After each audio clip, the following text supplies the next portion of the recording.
In Indian thought, there is a distinction between the apara and the para, the higher and the lower hemisphere. It's a top-down view of life, unlike the normal below-upward view of life. The below-upward view of life looks at the higher from the standpoint of the lower, looks at the deeper from the standpoint of the surface, looks at the wider from the standpoint of the narrower, because that's the normal evolutionary journey. But in Indian thought, it's a reversal of view which one acquires with a growing into the yogic vision, wherein one looks at the lesser from the point of view of the greater. It's very well picturized in one of the famous quotes that ignorant look at judge the disciples, or rather ignorant judge the master looking at the disciples, whereas the wise judge the disciple looking at the master. If such is the master, there must be something. But that vision we have lost. We look at the surfaces of things, and therefore we cannot see what is hidden in the depths. It needs a long effort, patient effort, and above all a grace to unseal that vision before us. And even here, while we labor in this ignorance, there are forces and movements, and if one may say so, a kind of grace given to man in his brief earthly days to momentarily unseal that vision for a moment, to give us some touch of the higher. And among these forces, the most powerful is love. So Savitri is a book of love, where love in its origin belongs to the higher hemisphere, and it labors here mixed, debased with all kinds of things. But in its origin, it belongs to the higher. Unlike desire, hatred, cruelty, etc., which do not belong to the higher. They are purely distortions which have arisen in the lower realm of existence. And the journey from lower to higher is one kind of yogic journey where one discards the lower and ascends into the higher. That's the traditional yoga. Whereas in Sri Aurobindo's yoga, the insistence is on transforming the lower into the image of the higher. So that becomes Sri Aurobindo's yoga. So here we have Sri Aurobindo's yogic vision, where the lower is to be transformed into the higher. Because corresponding to the movements of ignorance, there is a movement in knowledge, and ignorance is nothing but a shadow. It's like a first stage, preparation. It's not an end. It's a preparatory movement. And as we grow towards knowledge, not just the knowledge of multiplicity, but the knowledge of oneness, then the whole vision changes and new things begin to emerge. This vision of higher and lower love is very beautifully characterized in today is Mahasivratri. So Shiva's two consorts. In the beginning, his consort is Sati. Sati is Avidyamai Maya. She belongs to the realm of ignorance. That's why she is the daughter of Prajapati. And she lives by certain social and other norms, conventions. Her knowledge is limited to a certain, it is slotted, categorized, compartmentalized. That's how the mind operates. And this marriage, though necessary for a certain work, cannot last beyond a point, because it's a marriage of knowledge mating with ignorance. Whereas the same Sati, when she is transformed, she is reborn as Parvati.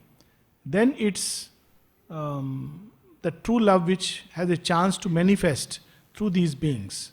So from time to time, beings from the higher hemisphere take a human shape to embody and to reveal and to show the way to mankind of what truth is, what love is in its reality. And Savitri and Satyavan have come to establish that ideal of immortal love amongst humankind. So we continue on page 397. We have been introduced to Satyavan, and in both Satyavan and Savitri, the description is so interesting that Sri Aurobindo is not talking about how the physical looked, but he's talking about the inner being, and he brings that inner being out in bold relief. In some very beautiful lines, we read a Veda knower. A Veda knower who has not read the Vedas, but simply by being in nature, he has the knowledge of the Veda within him. Young wisdom, noble and clear in his understanding. This is how he has described Satyavan. All attributes of the inner being. And same when he describes Savitri, he describes all attributes of the inner being, a magnanimity as of the sea or the sky. So this is the difference between our vision and the divine vision. We look at the body, we look at the surfaces, we look at things which are changing, we look at temporary movements of nature, and we fix it in our mind and fix it for the other person. Whereas the divine looks at the depth and what is happening in the depth. And that is far more important. So we continue further. But just a few lines.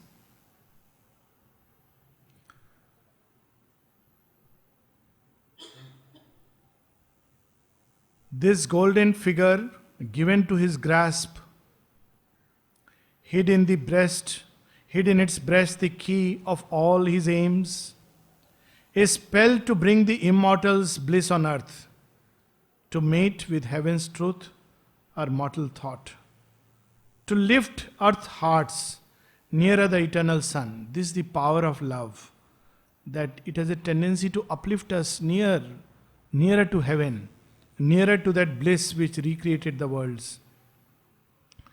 In these great spirits now incarnate here, love brought down power out of eternity to make of life his new undying base.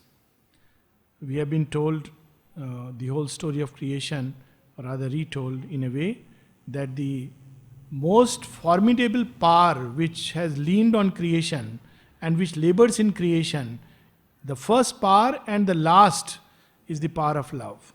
So love is the most powerful of all forces which has come into creation to change things. His passion surged away from fathomless deeps. It leaped to earth from far forgotten heights, but kept its nature of infinity. Now we proceed. On the dumb bosom of this oblivious globe, although as unknown beings we seem to meet, our lives are not aliens, nor as strangers join. So it looks like we have met casually, but this is only because we, as we have read elsewhere earlier, that an episode in a long tale which the mind has forgotten, and therefore we cannot understand. It looks like there is just a mechanical cause and effect, but there are deeper forces at play, and they connect lives, and they connect it with a purpose. So although it looks like it's a chance meeting, it's a casual event, like Savitri has gone all the way, suddenly she has strayed, and she happens to meet someone, but that's not the truth.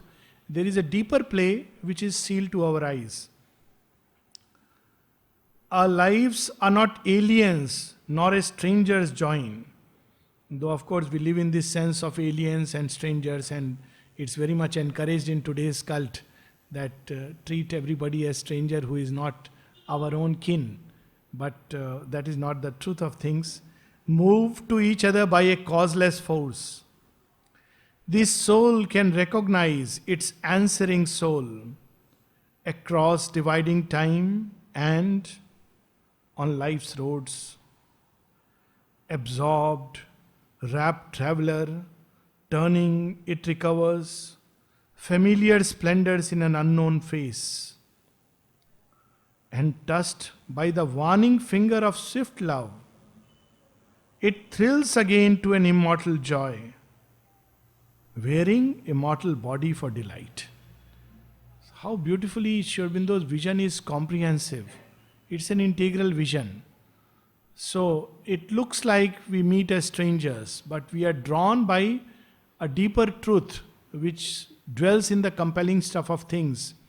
and we are brought together, and there is a recognition. It's not an external recognition. It's not based on, and the more we dwell in the external recognition, the more we are likely to be fooled through and through. I mean, there are some people who won't even look at others simply because of so many patterns and compartments which exist in the mind. That compartments of caste, creed, color, all kinds of things. So we cannot recognize because we are wearing so many thick lenses, and they have to drop off one after another to be able to have that unsealed vision which can recognize into the depths.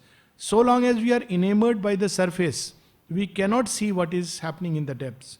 So obviously Satyavan and Savitri do not belong to that category.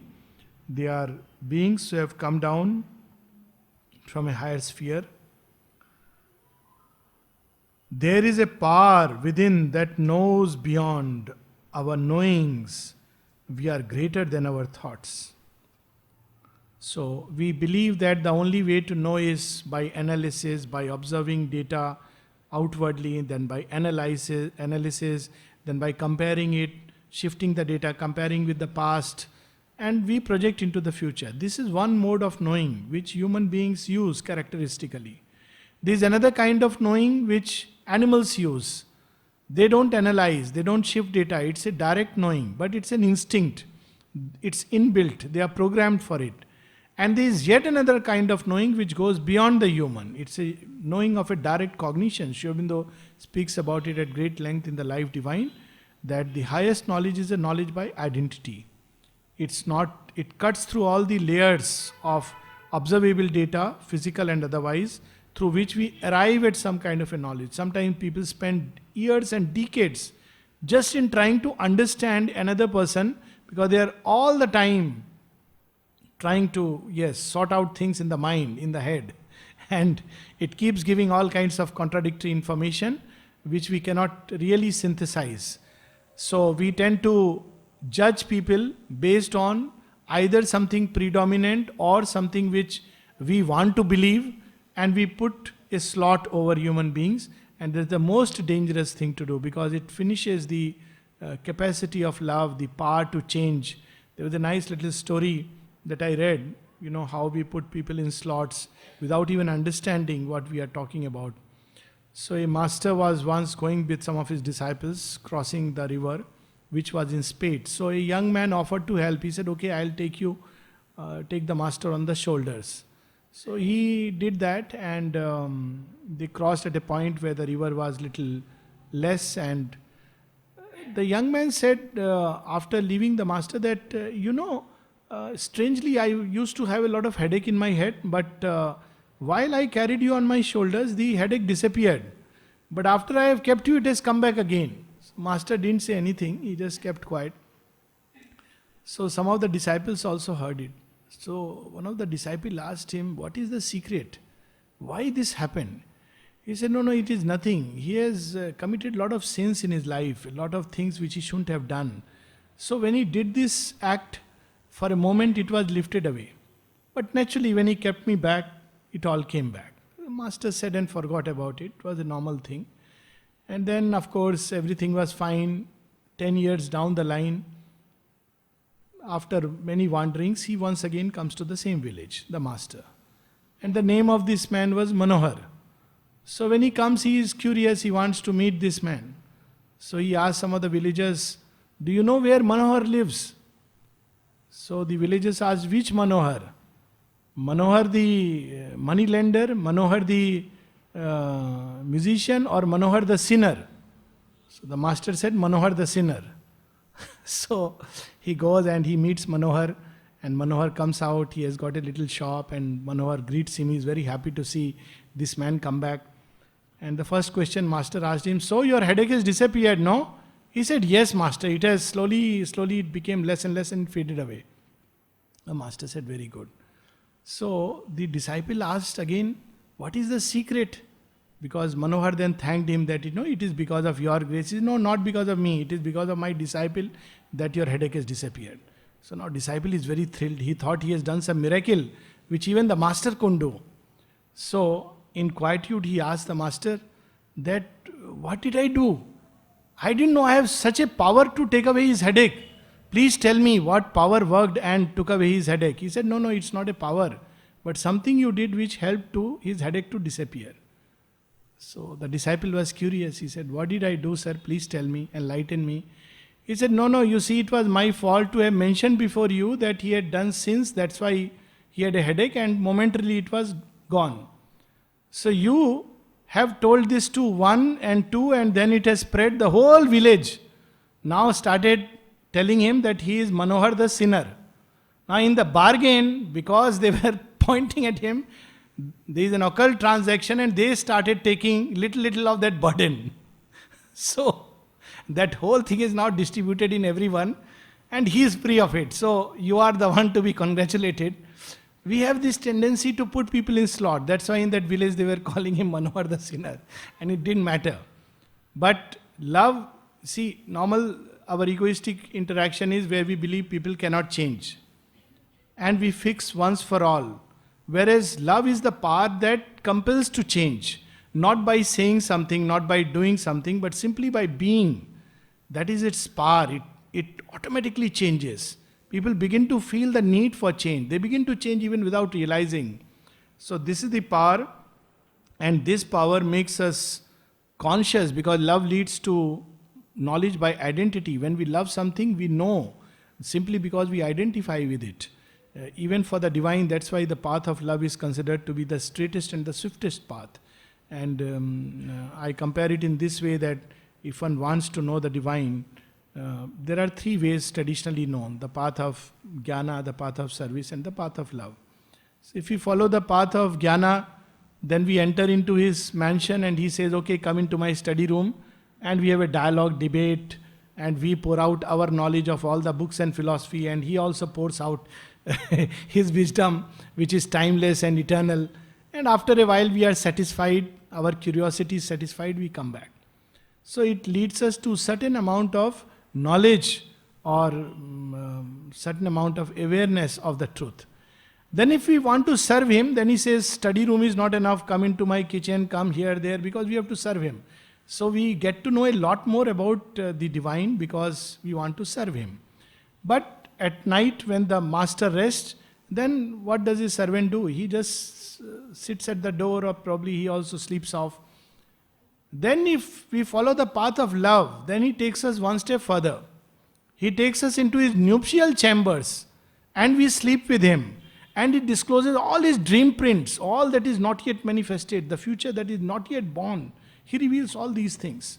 So love has the key because it makes us intimate. So if you really want to know someone, the best way is to love.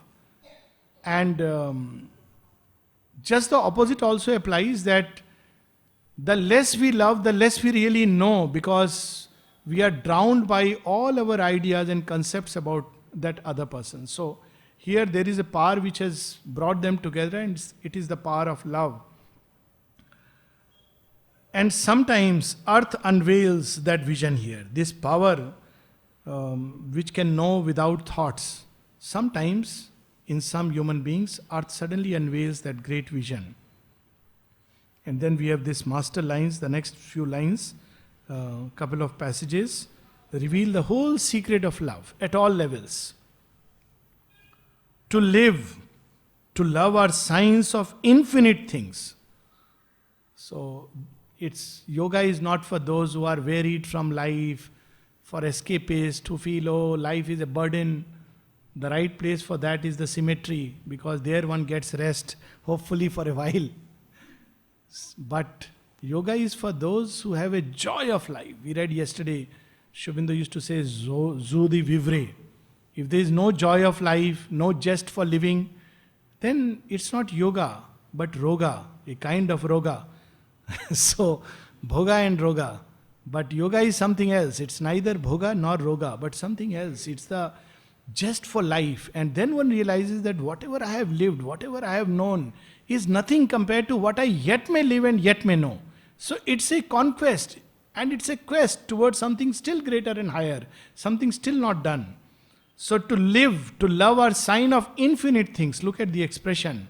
Not run away from life, but change the nature of life from finite to infinite, from life which is full of stress, struggles, sorrow, suffering, into something which is joyous, outflowering, a blossoming of the bliss that is within us, a many-sided endeavor to fulfill, to lift things to their own sublime possibilities. Love is a glory from eternity's spheres. So in the divine's kingdom, love is not banned. What is banned is, not even banned rather, but the insistence is on purifying. And very often we mix up the two. So when we read Sri Aurobindo's letters and when we read the mother's writings, when we read what Sri Aurobindo has written elsewhere, we see that repeatedly, because people used to have all kinds of notions. And Sri Aurobindo says, in fact, affection, tenderness, these are psychic qualities. He doesn't use the word that they are weaknesses of the heart. Affection, tenderness, fellow feeling, love, care. He uses the word care. They are psychic qualities in nature. Fidelity, it's a psychic quality. But he says, why we insist on a thorough purification? Because we don't want to see love constantly broken at the slightest things. Small little movement, anger, hatred. People who loved each other, they become sworn enemies. He says, because they are sacred, therefore we don't want it to be broken. How beautiful that letter is. I mean, number of letters. That because we value them, we treasure them, we regard them as sacred.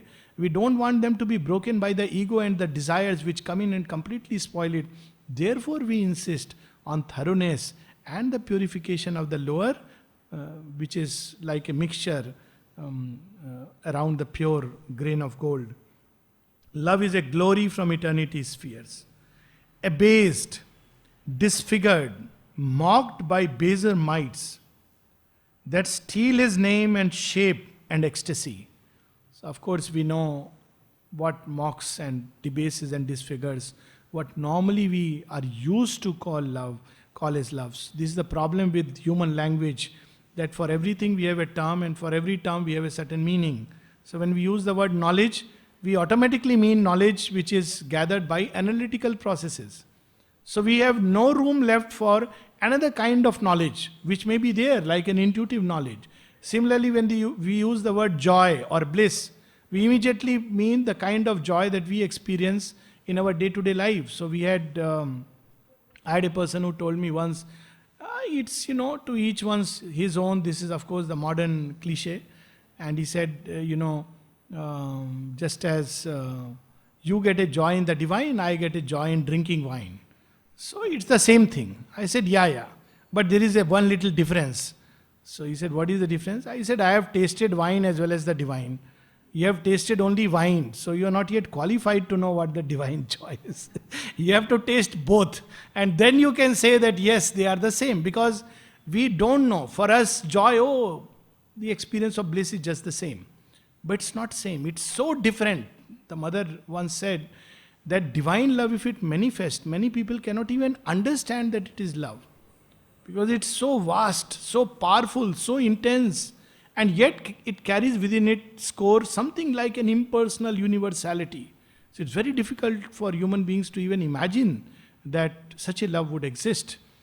Sri Aurobindo has a number of poems on even human love, and they run in almost like a series, and they are very, very beautiful poems.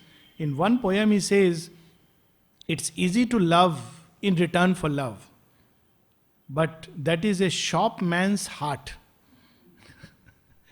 But when somebody pushes you away and yet you can love, that is love. At another place he says, another poem where he says, you loved me for a moment, your spirit fluttered around me like a dream for a moment, for one brief moment.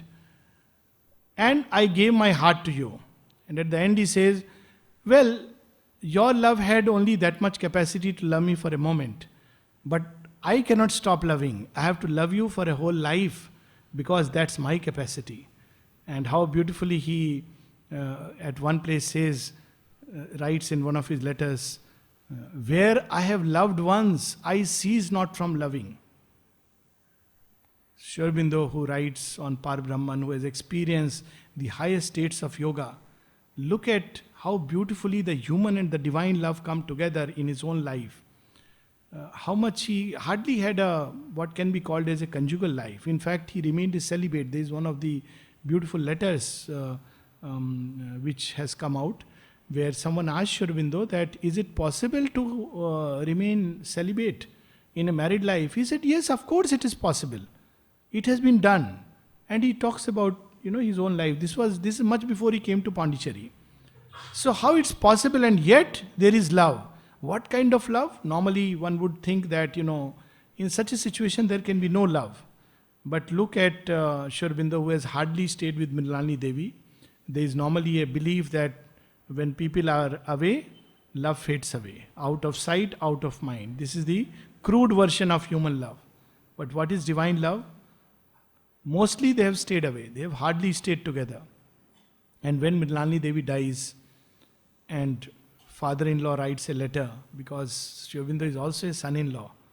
So he has to ask him that now she has died, so what is to be done, what you want, etc., etc.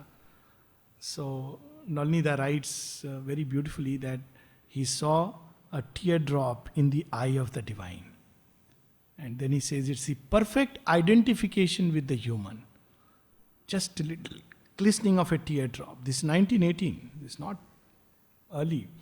And then he writes a very touching letter that, of course, you have my sanction to do everything that Mrinalini wanted. But if you can send me a few books of hers with her signature on it, it would be very nice, because I don't have anything of hers. Look at, we crave for the Lord's signature. And here is Aurobindo asking for a few books with a signature on it. This is how the divine loves.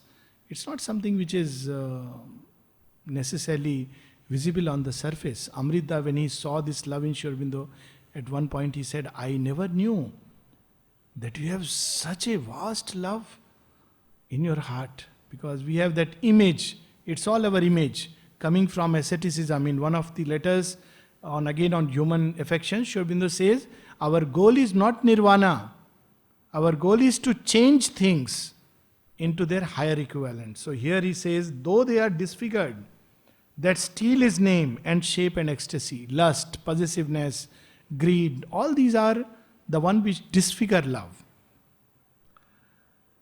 He is still the Godhead by which all can change. That's why it is of such a big importance in human life that if there is one power which still has the capacity to make even the person completely in the inconscient state to wake up to something higher, it is love.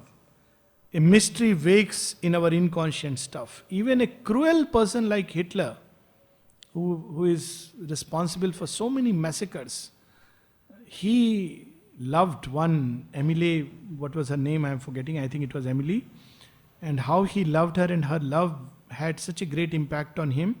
And he loved his cat. If anything happened to the cat, he used to cry. This, even in a person so cruel, heartless literally, still love could bring a spark. So mystery wakes in our inconscient stuff. A bliss is born that can remake our life. That is the power. And then how beautifully love dwells in us like an unopened flower, awaiting a rapid moment of the soul. How many ways it comes to us. It's only waiting for an occasion. Without it, there can be no joy and the sense of beauty in life. Or he roams in his charmed sleep mid thoughts and things. The child God is at play. He seeks himself. Whom are we really seeking? Ourself in another body and being. And this way to recreate the unity that already is. And the power that can do this is the power of love. We read earlier also how boundless love, through that they came to realize oneness. In many hearts and minds and living forms, he lingers for a sign that he can know. Like a bird, it is sleeping, waits for a moment, for a sign. And that sign can come in any way, a face, a voice, a name, any which way. And when it comes, wakes blindly to a voice. A look, a touch, the meaning of a face. It can come in many ways. Just looking at a face and one feels, here is the one. Now, this thought is not the important part. The important part is the movement of love which has suddenly blossomed. And that's again the significance of the story, incidentally, of Shiva. That Shiva, actually Shiva's tapasya started when the whole story goes, Shiva's Vairag is very famous. But why Shiva went into Vairag to start with? Because before creation, there had to be a power to create, as the Indian mythological story goes. So Brahma is the word, but he is not willing to part with his power. So he asked Shiva that, and of course Vishnu yet not has the consort, that will come later, Lakshmi. So he asks Shiva, will you be willing to part with your power? And Shiva says, yes, this is the sacrifice of the Purusha. So Shiva splits and his power goes out into creation. The moment his power goes out, Shiva becomes Shav. He has no more interest left in life. He has no more interest left in creation. And he turns away from creation. He becomes Vairagi. So it was not something which was endorsed as a very beautiful thing. It is later Mayavadin who gave that as a very important element of yoga. This turning away from the world, a state of weariness. And Shiva turns away because he doesn't want to, he doesn't have that. It's in fact, when we read the mythologies, it's amazing. It's described that Shiva becomes a very, very ordinary being. So he has to be woken up, and that the gods try everything but nothing works. So then Vishnu comes up with a plan. He says, obviously, only when once again his power comes back and through love entices him, can he come back, and there would be a interest in creation and they would be coming together and wholeness. So therefore Sati is born, and she comes to Shiva, and Shiva refuses. Eventually, when he comes out of that asceticism, they become complete and one. So asceticism is only one side. Indian thought has not emphasized it, but it is one of the ways. But it is an imperfect way because it leaves things incomplete. It's not the full way. The full path always was, all the great yogins, if we really look at them, whether we look at Vasishtha who was a Brahmagyani, Vishwamitra, or the whole lineage of rishis, they all had a human experience and a human life seemingly, or Savitri and Satyavan, and it was to uplift and change that energy into something very beautiful and divine. And this is what which Sri Aurobindo will reveal to us further. And when it comes, wakes blindly to a voice, a look, a touch, the meaning of a face, his instrument, the dim corporeal mind, of celestial insight, now forgetful grown, he seizes on some sign of outward charm to guide him mid the throng of nature's hints. Actually, there is this charm, or suddenly one feels charmed and attracted or drawn. It's actually love which creates it. It's not true. That's why different people feel charmed by different persons. Love creates it momentarily, just for its own work. And what is the work? It is seeking itself. Its task is to bring things together and to wake up to some touch of the heavenly sphere. So, again, Sri Aurobindo at one place makes a distinction in one of his letters, I think it is to Dilip Kumar Roy, where he says that the difficulty is when there is one kind of love where the soul loves and uses the mind and the vital and the physical as instruments. That is fine. But another is where we are not conscious of the soul. The mind and the vital love. And the soul is pushed into the background because that love is extremely turbulent. And it more and more shuts the psychic away and puts it more and more into the background. That love is dangerous. It has the same name, unfortunately. At one place, Mother clarifies, as is our consciousness, so is the love. If the consciousness is of an animal, the love is of an animal. If the consciousness is of a human, the love is of a human. If the consciousness is of a God, the love is of a God. So it's not love, but the consciousness which needs to change, which we love. And the same thing is in Yagnavalk's famous Samvad, where Maitreyi asks him, why do we love the wife, the husband, the nation, the children? And how beautifully he says, we love the wife not for the sake of the wife, but for the sake of the self. We love the friend not for the sake of the friend, but for the sake of the self. We love the child not for the sake of the child, but for the sake of the self. And Aurobindo beautifully gives it a lovely interpretation or revelation in synthesis. He says this saying, truth is pregnant and works at two levels. If we are living in the consciousness of the lower self, of the ego, then our love is also the same. So we don't love the wife because of her, but because what egoistic gratification I may get out of her. So as long as he says, you are so good, you are lovely, you are a wonderful husband, and you have done such good things for me, love is there. But the days he says, look, you are really horrible, you don't care about me, love begins to fade away. One begins to look here and there and elsewhere. Because it's an egoistic form of love. And vice versa. As long as the man keeps, buying nice ornaments and nice saris and keeps praising her looks, etc., etc., love is there. But the day he forgets her birthday or her, their marriage anniversary, love begins to fade. Because that's a lower kind of love.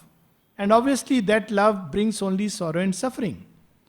But there is another kind of love, where we love not for the sake of the ego self, but for the sake of the higher self. And then that love is a beautiful togetherness, climbing towards the divine, and it is rooted in the divine. So naturally, to clarify, because it's a very, very touchy and subtle thing, it can lead to a lot of misinformation, and it's a very subtle truth that as long as we are in our usual state with a strong element of desire, strong element of lust and greed, etc., the safe rule is to stay away, because we'll again suffer. But then there is a stage, there is a point where we are ready for something higher and more beautiful. In any case, regardless of that, if love comes into our life, we should try to turn it into something beautiful, higher and divine, rather than turn it into a field of quarrel, fight, misery. At one place the mother says, one can live without quarrel. She wonders why human beings quarrel. And it looks to be the norm rather than an exception. So obviously the sacredness of love is lost when people live for that. So here he is revealing to us that truth reads heavenly truths into earth's semblances. This is how love for a moment makes one feel that, oh, this is heaven in front of me. But it is because of the presence of love, the power of love. Desires the image for the Godhead's sake, divines the immortalities of form, and takes the body for the sculptured soul. So, love uses the mind, body and vital as an instrument, and since they are not yet ready, since they are full of ignorance, the mind thinks, oh, she's the one or he's the one for whom my heart has waited. The passion ceases, the desired self attaches itself and wants to possess, to gratify simply the physical and the vital self. But that is not love, that is a distortion of love. And love may use these things as a starting point only so that it can wake up. There is a possibility of going further, and therefore love uses these imperfect signs. And then what could be a greater possibility? Love's adoration, like a mystic seer, through vision looks at the invisible. So love can go to a height where even in human love, and Aurobindo speaks of that in the synthesis, answering this question, there have been stories in Indian thought and ancient Persian thought where love has gone to a point where one human being is adoring another human being. It changes into adoration. So often one wonders whether it's the right thing to do or not. How can you worship a human being? But Sri Aurobindo says even that has a power to change us, because it's not a question of the object, it's a question of the objective, the power that is working. For a moment, it makes another human being appear, give a godlike status. And in that adoration, there is a power that can change. It doesn't matter what that person is. Even with regard to, someone asked him that there are all kinds of gurus. He says, yes, that is true. But if the disciples' love is genuine, bhakti is true, then even if the guru is inferior or full of defects, he will benefit.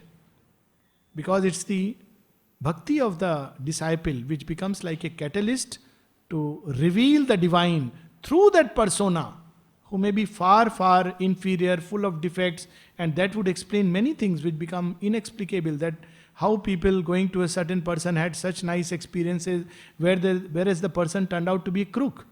Well, the person may be a crook, but the disciple endowed him with the sense of divinity, and the divine responded because he is not bothered. He can use anything as an instrument.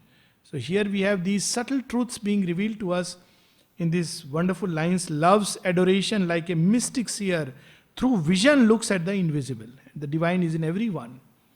And love has the power to reveal that. In earth's alphabet finds a godlike sense, but the mind only thinks. This is how ignorance operates. Behold the one for whom my life has waited long unfilled. Behold the sudden sovereign of my days. It's all right. Love uses that language because there is no other language. The mind doesn't know. Heart feels for heart. Limb strives for answering limb. All strives to enforce the unity all is. Only Sri Aurobindo's masterly stroke could connect even what could be regarded normally as physical love and lift it to sublime heights. I mean, this kind of a expression, even in some of the tantras which try to do it, it's not found. I mean, in Indian literature, physical love has been dealt with in some of the sutras, and there the whole effort, if you really look at what that love is about, the whole emphasis, the large chunk, I would rather say 95% is only about the inner state of consciousness. It's amazing if one really looks at it, and only 5% is about something which is very external.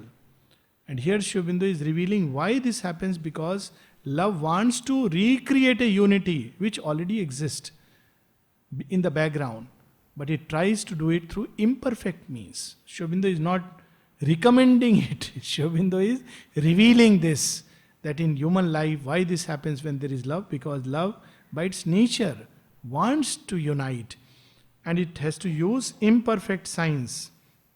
So these are imperfect signs.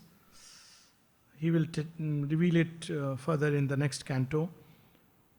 Too far from the divine, love seeks his truth. What to do? The instruments are what they are. So love must labor. Love is the only power which will labor, even in darkest instruments. Therefore, it has no choice but to work through the instrument. That's one of the things which, by the way, reminds me. Very often, some of the translations of Sri Aurobindo's works are there in other languages. So some time back, I had this discussion with some people, and they were saying, no, whatever translation has been done, we should just stick to it. Now, I feel this is really not the right way, because it stops evolution. Why? Because at a point of time, divine had certain instruments and he worked through them, and it was needed. But evolution will create better and better instruments. And as instruments become better, there would be an inspiration within some people to do things better and better. And we should allow that evolutionary path to be open. Because as the instruments upgrade and improve, that's going to happen because it's a supramental evolution. Then people will come with a much deeper intuitive understanding and intuitive revelation. Especially in Hindi, when I have seen some of the translations, they are awful. And I keep telling that, I discourage, because unfortunately, despite Hindi being my mother tongue, they are so awful. They take away the real truth which is there in Sri Aurobindo's writings. So obviously, At a point of time, the mother sanctioned it because the instruments were what they were.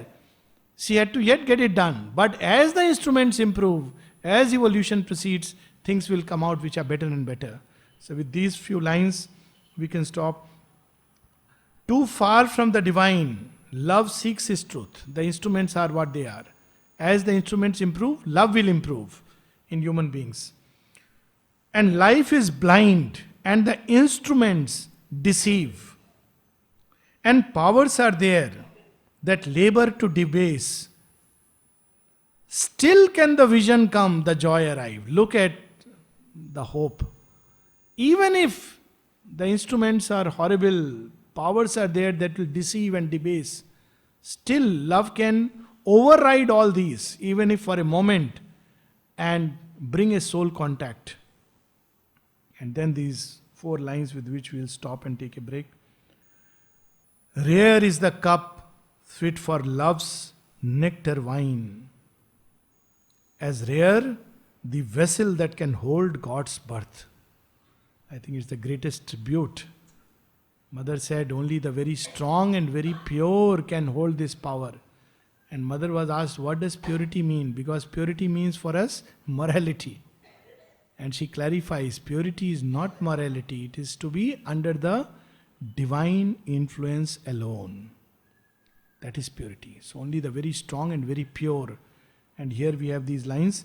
Rare is the cup fit for love's nectar wine, as rare the vessel that can hold God's birth. I'm reminded of a couplet in Urdu. 2 couplets. One of them is, ये आग का दरिया है और डूब के जाना है. The path of love is such that there is a stream of fire you have to cross. And you can't swim, you can't fly. You have to drown in it and go. That's how the poet describes that love is not easy, because one has to drown in a stream of fire and then cross to the other side.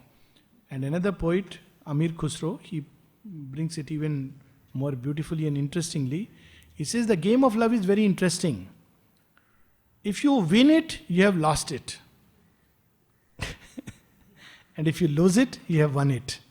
Because love is about self-giving. And this is the most difficult thing to do. We are all the time wanting. Even from divine, we are wanting. So when we go to divine, we have a whole list of things. So divine gives. But to those who come and say, take me, divine gives himself.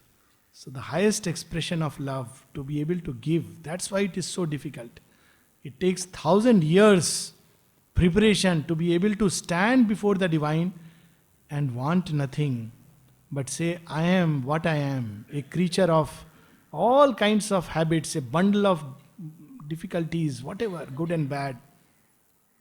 But I want to give myself to you. What will happen to me? Whether you will give me a nice, beautiful experience, lift me to heaven's heights, or whether you will suddenly decide to send me with a ticket to hell that go and do my work there, I am willing and ready. Such is the soul who is ready for that descent. Rare is the cup fit for love's nectar wine, as rare the vessel that can hold God's birth. A soul made ready through 1,000 years is the living mold of a supreme descent.